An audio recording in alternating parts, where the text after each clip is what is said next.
का रे, डोळ्यात पाणी का? फक्त यासाठीच रडतोयस ना की तुला माझ्याकडे अक्कलकोटला येता येत नाहीये?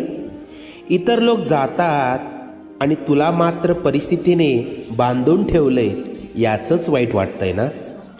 तू अक्कलकोटला येऊन त्या गर्दीत मला शोधतोस, पण मी मात्र तुझ्या घराच्या देव्हाऱ्यात मांडी घालून बसलोय.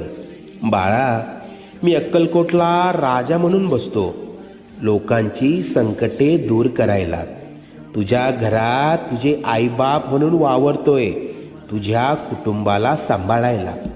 आजपर्यंत तुझ्याबरोबर जेवढं वाईट व्हायचं होतं ते होऊन गेलंय. आता येथील सुखाचे सोन्यासारखे दिवस.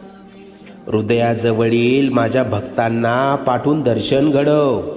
निश्चिंत राहा, सगळं मनासारखं होईल.